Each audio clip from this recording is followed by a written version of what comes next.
करते हैं। हम लोगों ने आज पढ़ना है मेमोग्राफिक इमेजिंग सिस्टम के बारे में। इसमें सबसे पहले जो है वो क्वेश्चन पूछ लेते होते हैं कि what are the properties of a dedicated mammography imaging system. ये क्वेश्चन आता होता है, ये बुक में एक टेबल के फॉर्म में भी दिया हुआ है। हम लोगों ने वो जो टेबल में उन्होंने बताए हुए हैं कि इसमें कौन कौन सी चीजें यूज होती हैं, ये कौन कौन से या लाइक इसके पार्ट्स होते हैं। तो सबसे पहले एक डेडिकेटेड जो मेमोग्राफी का सिस्टम होता है उसमें सबसे पहले एक चीज आती है जो हम लोगों ने नॉर्मल एक एक्सरे इमेजिंग सिस्टम में पढ़ा था। वो क्या था? High voltage. क्या काम था इसका? जनरेटर। दूसरा आ जाता है हमारे पास केवीपी। फिर आ जाता है जी हमारे पास कंप्रेशन। ये जो कंप्रेशन है ये बहुत बहुत इंपॉर्टेंट है मेमोग्राफी के केस में। इसमें से भी फिर क्वेश्चन बनता होता है कि कंप्रेशन क्यों जरूरी है, कंप्रेशन पैडल का फंक्शन क्या होता है, या उसका ये हेल्पफुल कैसे होती है। ठीक है। फिर एक होता है इसमें ऑटोमेटिक एक्सपोजर कंट्रोल, सॉरी। फिर आ जाता है फोकल स्पॉट। इनको वन बाय वन फिर हम इनको डेली बेसिस पे, मैंने इसलिए आपका सिलेबस, क्योंकि एक तो शॉर्ट भी था सिलेबस, तो मैंने छोटे छोटे टॉपिक्स रखे हैं ताकि आपको अच्छे से क्लियर हो। तो हम वन बाय वन इन तमाम चीजों को पढ़ेंगे। फिर इसमें मैग्निफिकेशन आ जाती है। और 7 पॉइंट पे आपका आ जाता है SID। ये सारे के सारे फीचर्स हैं जो एक डेडिकेटेड मेमोग्राफी इमेजिंग सिस्टम में प्रेजेंट होते हैं। इनमें आगे फर्दर क्या क्या होता है वो हम वन बाय वन देखेंगे। सबसे पहले हमने पढ़ना है हाई वोल्टेज जनरेटर को। हाई वोल्टेज जनरेटर और उससे भी पहले हमारे पास आ जाता है टारगेट। इसमें टारगेट कौन सा यूज होता है वो बताने लगी हूँ। जो स्टार्ट में क्वेश्चन मैंने बताया था वो ये था कि व्हाट आर द प्रॉपर्टीज और what are the features of a dedicated memographic imaging system. तो उसमें आपने ये टेबल की फॉर्म में भी आप बता सकते हैं। उसमें ये सारे फीचर्स आते हैं: high voltage generator, KVP, compression, automatic exposure control, focal spot magnification और SID। अब हमने पढ़ना है कि इसमें टारगेट कौन सा यूज होता है। जो एक्सरे था उसमें टारगेट कौन सा यूज होता था? टंगस्टन। और इस केस में कौन सा यूज होता है?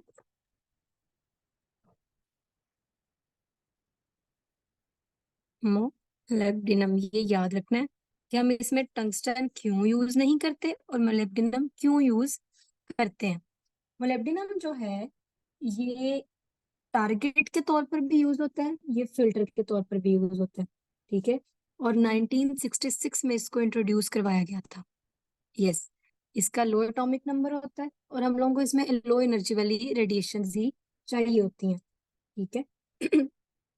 अब इसके साथ साथ इस बात को भी देखें कि टंगस्टन क्यों यूज नहीं करते, क्योंकि उसका जो एल शेल है जिसमें जो उसके जो इलेक्ट्रॉन्स होते हैं उनकी एनर्जी जो है इससे भी कम होती है। तो वो इतनी लो होती है कि वो हमारे फिर किसी काम की नहीं होती। वो होती है ऑलमोस्ट 12 keV की। तो वो इतनी कम होती है कि वो ब्रेस्ट को पेनिट्रेट ही नहीं कर सकती। इस वजह से फिर हम मोलिब्डेनम की तरफ जाते हैं। इसका भी लो एटॉमिक नंबर ही होता है, लेकिन ये इसके हवाले से या इस मेमोग्राफी के लिए ये बेस्ट चॉइस होती है मोलिब्डेनम और मोलिब्डेनम। यानी कि मोलिब्डेनम का ही हम लोगों ने जो है टारगेट मटेरियल यूज करना है और उसी का हमने फिल्टर जो है वो भी यूज करना है। फिर इसमें यूज हुआ, फिर इसमें चेंजेस आते गए। 1972 में जो है इसमें सिंगल इमल्शन यूज हुई। फिर जो है क्या कहते हैं उसमें आ गया ग्रिड टेक्निक आ गई, इमेज रिसेप्टर टेक्निक आ गई। तो वो इसमें डिफरेंट मॉडिफिकेशंस आती रही। एंड पे आकर फिर वो जो अब मैंने आपको जो पिक्चर भेजी थी डिजिटल वाला सिस्टम बनना शुरू हो गया। कुछ जगह है जिन पे वही स्क्रीन फिल्म वाली चीजें यूज होती हैं, लेकिन अब ज्यादातर डिजिटल वाली ही यूज होती हैं। इसमें जो क्या कहते हैं, अब हम पढ़ते हैं कि जो हमारा हाई वोल्टेज जनरेटर है उसका फंक्शन क्या होता है। जिस तरह एक्सरे में काम करता था कि जो हमारे पास वोल्टेज आता है उसको इसने हाई करके या रेक्टिफाई करके हमें जो है वो देना होता है हाई वोल्टेज जनरेटर में। तो उसके लिए हम क्या करते हैं, इसमें हाई फ्रिक्वेंसी जनरेटर्स होते हैं जो हम लोगों ने पढ़े थे, और उनमें जो इनपुट आती है वो होती है single phase. Single phase input को इसने फिर क्या करना होता है, रेक्टिफाई करना होता है। रेक्टिफिकेशन का प्रोसेस आपने सेकेंड ईयर में पढ़ा था, क्या होता है वो? इसको रेक्टिफाई करके उसने हमें देना होता है। हाँ जी, कौन बताने लगा है?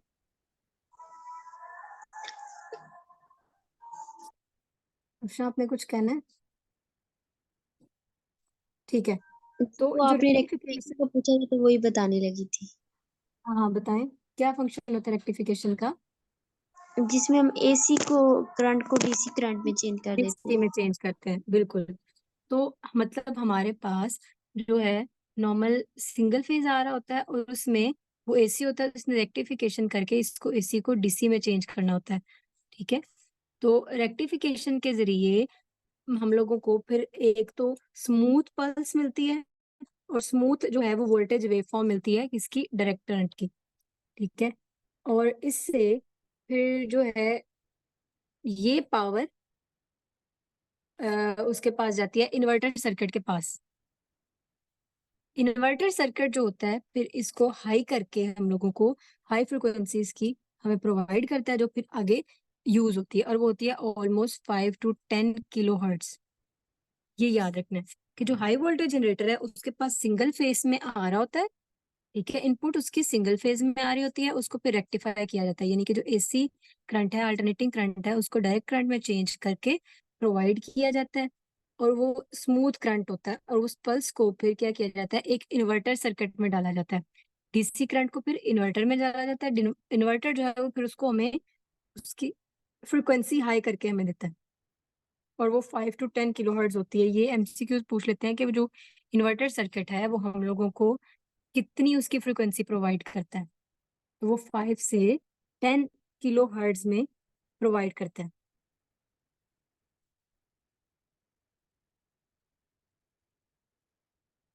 अब इसकी हम कुछ प्रॉपर्टीज की बात करें कि जो हमारा हाई वोल्टेज जनरेटर है, ये भी पूछ लेते होते हैं कि अगर इसकी प्रॉपर्टीज के, जो हाई वोल्टेज जनरेटर मेमोग्राफी में यूज होता है, उसकी प्रॉपर्टीज क्या होती हैं?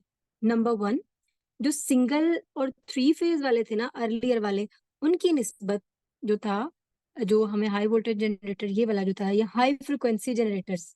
ठीक है, ये चीज याद रखना है कि हाई वोल्टेज की जो है, यहाँ पे हम लोगों को हाई फ्रिक्वेंसी की बात करें कि वो हमें 5 से 10 kHz में जो है वो चेंज करके दे रहा है। हाई वोल्टेज वाला हाई फ्रिक्वेंसी में कन्वर्ट हो रहा है, और हाई फ्रिक्वेंसी की प्रॉपर्टीज है नंबर वन, एक तो ये लेस एक्सपेंसिव होता है। Number two, smaller in size होता है, क्योंकि ये सेटअप ही छोटा सा होता है मेमोग्राफी का ना।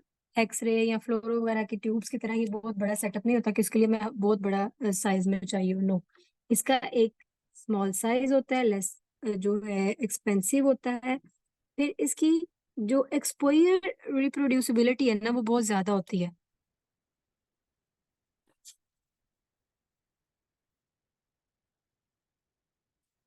वो इंक्रीज होती है इसकी। ठीक है जी। तो इसकी वजह से अब हम कल किसी ने मेरे से पूछा था कि इसमें केवीपी हम कितना रखते हैं। केवीपी हमने क्या पढ़ा था? बताएं हम, कि इसमें हम लो केवीपी रखते हैं और हाई एमएस रखते हैं। तो एमएस हम इसमें क्वेश्चन किया था किसी ने आप में से कि हम इसमें एमएस कितना रखेंगे। एमएस ज्यादा से ज्यादा जो हम बच्चों इसमें कर सकते हैं वो 600 तक हम जा सकते हैं। ठीक है। इसमें पेशेंट की मैक्सिमम लिमिट 600 mAh है। अब मुझे केवीपी बताएं कितना होता है? 23 से 28 बताया था आपने कल। Yes, 23 to 28। तो ये दो चीजें हैं, अगर आपसे वो वाइवा में भी पूछे कि केवीपी कितना होता है और एमएस कितना होता है। केवीपी होता है 23 से 28, और एमएस होता है 600। 600 ये इसकी एंड है, इससे कम कम ही आपने रखना है। 600 से ज्यादा नहीं कर सकते, अगर इससे ज्यादा करेंगे तो ऑब्वियसली जो वो है क्या कहते हैं उसको, रेडिएशन डोज ज्यादा होगी। अब आपने इसको हम एक बार रिवाइज करें कि इसमें हाई वोल्टेज जनरेटर जो यूज होता है वो basically ma'am high frequency generator होता है। जी जी। मैम ये एक्सपोजर रिप्रोड्यूसिबिलिटी कैसे एक्सप्लेन करते हैं? देखें, इसमें एक्सपोजर रिप्रोड्यूसिबिलिटी की होती है कि जिस तरह हम लोगों के बाकी एक्सरेज वगैरह हैं या कोई भी है, तो उसमें हमें बार बार एक्सपोजर देना पड़ता है, तो उसकी वजह से ट्यूब के फिर उसमें मेल फंक्शनिंग के चांसेस भी ज्यादा होते हैं। ट्यूब आर्किंग के जितना आपका एनोड यूज होता है, जितना आपका टारगेट यूज होता है, उतना उसके खराब होने के चांसेस भी ज्यादा होते हैं। और कई बार एक्सपोजर में जो है वो फिर या तो वो बहुत खराब एक्सपोजर होता है, आपका प्रॉपर इमेज नहीं आ रहा होता, तो इसमें इसका फिर बताया गया है कि इसकी एक्सपोजर रिप्रोड्यूसिबिलिटी अच्छी होती है क्योंकि इसमें हाई फ्रिक्वेंसी यूज हो रही है। वो हमें पावर को जो है वो 5 to 10 kHz में प्रोवाइड कर रहा है। इसको कहते हैं हाई फ्रिक्वेंसी सॉरी रिप्रोड्यूसिबिलिटी। ठीक है, तो इसकी प्रॉपर्टीज की अगर बात करें तो क्या क्या हो गया, एक तो ये लेस एक्सपेंसिव है, ये स्मॉलर इन साइज होता है, तो इसलिए इसकी मैन्युफैक्चरिंग कह लें कि मैन्युफैक्चरर इसको प्रोड्यूस भी ज्यादा करते हैं इन जनरेटर्स को। दूसरा, इनकी एक्सपोजर रिप्रोड्यूसिबिलिटी अच्छी होती है, जिसकी वजह से आपकी इमेज क्वालिटी भी अच्छी होती है। अगला यहाँ तक था हमारा टॉपिक इसका हाई वोल्टेज जनरेटर का। अब हमने जो आगे टॉपिक पढ़ना है वो है इसके टारगेट के बारे में, कि हम लोग इसमें मोलिब्डेनम क्यों यूज करते हैं और उसकी प्रॉपर्टीज क्या हैं, और वो चॉइस क्यों है ये मटेरियल। सेकंड हमारे पास आ जाता है टारगेट कंपोजिशन।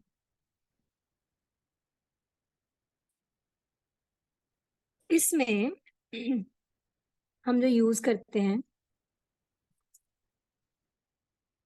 वो कॉम्बिनेशन की फॉर्म में हो सकती है। वो मोलिब्डेनम मोलिब्डेनम हो सकती है, वो आपकी जो है मोलिब्डेनम और रोडियम हो सकती है। ठीक है जी, फिर इसके अलावा टंगस्टन और मोलिब्डेनम भी हो सकती है। मतलब टोटल जो है वो 3 तरह के ये कह लें कि हम यूज कर सकते हैं, एक मोलिब्डेनम मोलिब्डेनम का, फिर इसके बाद मोलिब्डेनम और रोडियम का, फिर रोडियम और रोडियम का भी यूज होता है। वजह क्या है कि इसमें केवीपी के अकॉर्डिंग इसमें क्या होगा, ये आपके बुक में ना एक टेबल दिया होगा इन तीनों के लिए। ठीक है, इसके एक्सरे एमिशन स्पेक्ट्रम जो हैं टंगस्टन के या उसके इन सब के, वो देखना होता है। जैसे हमने बात की कि हम उसको टंगस्टन को इसलिए भी नहीं यूज करते इसमें ज्यादा, क्योंकि उसकी जो एल शेल की होती है वैल्यू, एनर्जी बहुत कम होती है और वो इसको पेनिट्रेट ही नहीं कर सकती। ठीक है जी, इस वजह से अब अगर हम इसकी बात करें, जो सबसे हमारा इम्पोर्टेंट, मतलब मोलिब्डेनम मोलिब्डेनम का ही जो हम टारगेट यूज करते हैं इसमें, उसकी रीजन क्या होती है कि इसमें जो ब्राम-स्टार्लिंग स्पेक्ट्रम है वो प्रीडोमिनेट करता है।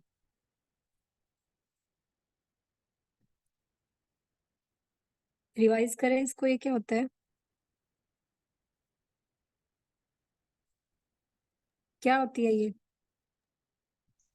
बेसिकली अगर ब्रेन स्टार्लिंग एक्सरेज की बात करें तो हमारे पास ऐसे होता है कि प्रोजेक्टाइल इलेक्ट्रॉन जब न्यूक्लियर हम्म, फील्ड के करीब आता है तो वो स्लो डाउन होता है। तो इस तरह इसकी जो एनर्जी स्लो डाउन में करने में यूज होती है वो as a brain starling X rays के तौर पे ठीक है। जो है वो रिलीज हो जाती है। और ब्रेन स्टार्लिंग एक्सरेज की ये दूसरी इम्पोर्टेंट की कंटिन्यूअस स्पेक्ट्रम बनाता है और डायग्नोस्टिक इमेजिंग में हम इसको यूज कर रहे होते हैं। ठीक है, अब इसमें वो बता रहा है, जो हम लोग फर्स्ट ये बात पढ़ रहे हैं कि वाई,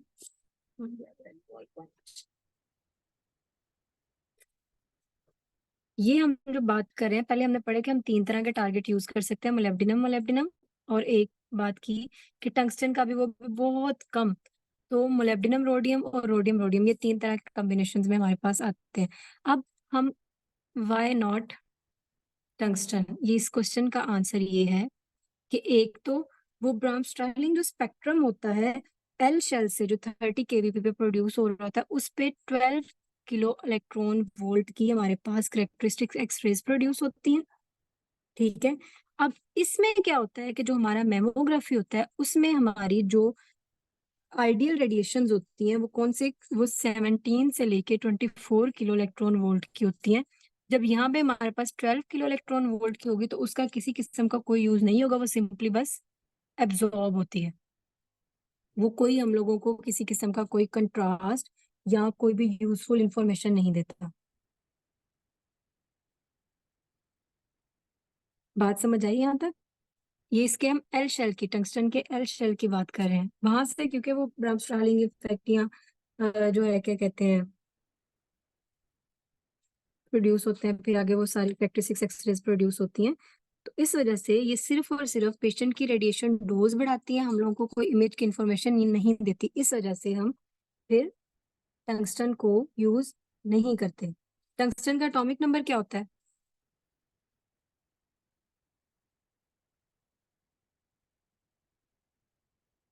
इसमें ब्राउनस्टार्लिंग ज्यादा है, करेक्टरिस्टिक्स इसमें कम होगी। उसकी वजह क्या है? उसमें 12 किलो इलेक्ट्रॉन वोल्ट की रेडिएशन प्रोड्यूस होती है, और वो किसी किस्म की कोई जो है वो यूजफुल इंफॉर्मेशन नहीं देती। वो पेशेंट में एब्जॉर्ब हो जाती है, और पेशेंट के रेडिएशन डोज को उसने सिर्फ बढ़ाना होता है।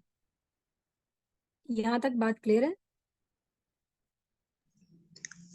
मैम एक बार रिपीट करेंगे कि हम टंगस्टन को क्यों अच्छा, नहीं यूज कर रहे? हम टंगस्टन को इस वजह से यूज नहीं करते कि जब टंगस्टन को, आपको यह पता होगा कि हम लोग फिल्टर कितने एल्यूमिनियम का यूज करते हैं, 0.5 mm का मोस्टली। उसमें क्या होता है कि उस केस में जब 30 kVp पे हम उसको जो है कह लें कि टंगस्टन को हम यूज करते हैं, तो उसमें जो एक्सरे स्पेक्ट्रम बनता है उसमें ब्राउनस्टार्लिंग जो होता है वो बहुत ज्यादा होता है, वो प्रिडोमिनेट करता है इस पे। और जो करेक्टरिस्टिक्स वाली एक्सरेज होती हैं वो हमारे पास कम आती हैं, लेस एल शेल जो करेक्टरिस्टिक्स एक्सरेज हैं वो कम आती हैं। तो वो सिर्फ और सिर्फ होती है 12 किलो इलेक्ट्रॉन वोल्ट की, जबकि हमारा जो मेमोग्राफी है, डेडिकेटेड मेमोग्राफी, वो हमारा 17 से 24 किलो इलेक्ट्रॉन वोल्ट तक एनर्जी होनी चाहिए, तब हम जो है वो हमारा एक अच्छा इमेज बन सकता है। तो जब इसमें होती ही 12 किलो इलेक्ट्रॉन वोल्ट की है, तो वो एब्जॉर्ब हो जाती है, और उसकी वजह से हमारा कोई इमेज नहीं बनता, बल्कि पेशेंट की रेडिएशन डोज ही बढ़ती है। ठीक है, ये वजह है कि हम टंगस्टन को यूज नहीं कर सकते इसमें।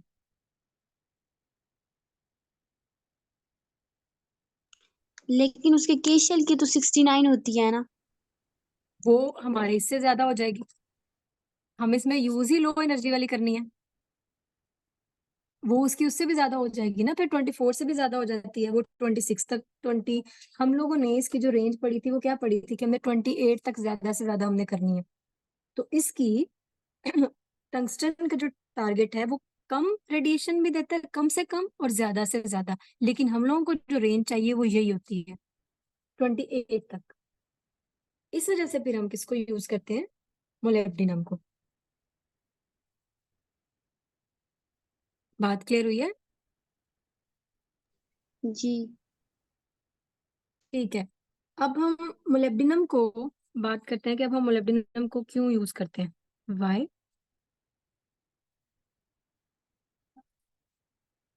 उसकी अब रीजन क्या है कि मोलिब्डेनम का एटॉमिक नंबर क्या होता है? 42। 42। इसका है 74 और इसका है एटॉमिक नंबर 42। इसमें जो है केवीपी फिर हम क्या रखते हैं इस केस में? हम, एक मिनट बच्चों,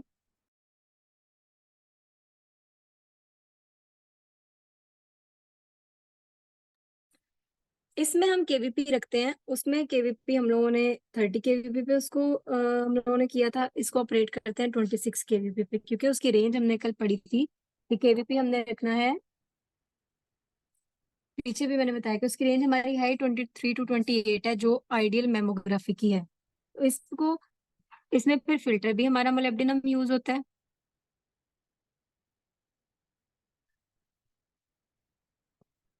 ठीक है जी। और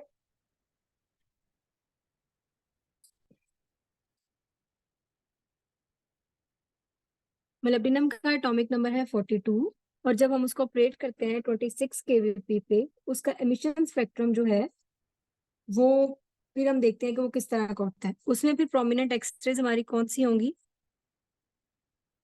कैरेक्टरिस्टिक्स जो हमें चाहिए है इसमें। और इसमें जो ब्रह्मस्ट्रालिंग है वो एब्सेंट होता है ऑलमोस्ट।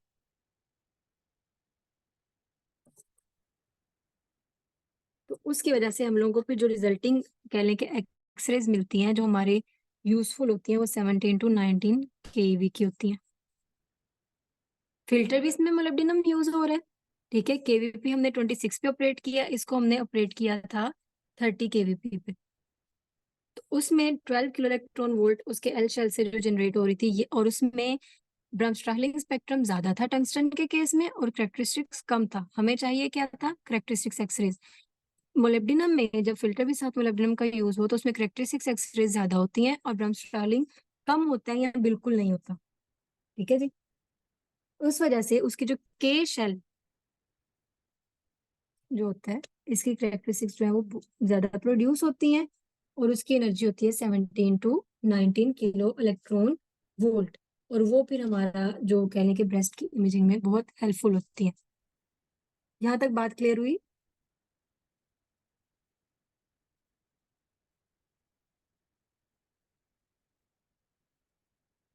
जो ब्रह्मस्ट्रालिंग इफेक्ट है, जिनका एटॉमिक नंबर हाई होता है उनमें इजीली प्रोड्यूस हो जाती है और बहुत ज्यादा प्रोड्यूस होती हैं, जबकि जिनका लो एटॉमिक नंबर होता है उनमें के शेल की करेक्टरिस्टिक्स एक्सरेज ज्यादा प्रोड्यूस होती हैं। ये चीज आप लोगों ने याद रखनी है। आपने क्वेश्चन किया कि उसका के शेल तो हम यूज कर सकते हैं टंगस्टन का, वो इसलिए यूज नहीं करते कि वो हमारी फिर ये जो रेंज है जो हमने 17 to 24 केवी वाली रेंज रखी है, इससे बढ़ जाएगा, वो भी हमारे किसी काम का नहीं रहेगा। तो हम लोगों ने इसकी रेंज, हम इसका के शेल यूज करते हैं मोलिब्डेनम का मेनली, जिसमें करेक्टरिस्टिक्स एक्सरेज प्रोड्यूस होती हैं। ठीक है, और वो फिर हम यूज करते हैं, और उनकी ideal energy 17 to 19 kilo electron volt तक होती है। जितना जितना एटॉमिक नंबर बढ़ता है टारगेट एटम का, उसका जो कह लें कि करेक्टरिस्टिक्स एक्सरेज हैं या उनका ब्रह्मस्ट्रालिंग जो है वो बढ़ता चला जाता है। ठीक है जी।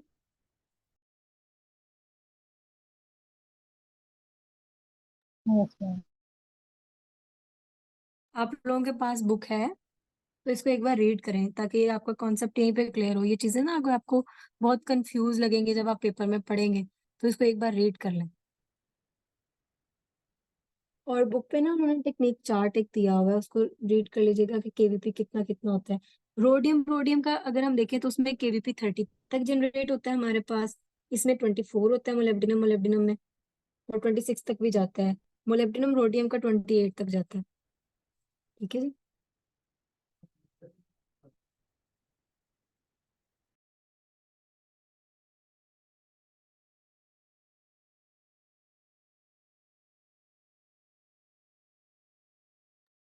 मैम ये अब ये जो यहाँ पे book में जो है रोडियम के बारे में भी बताया हुआ है।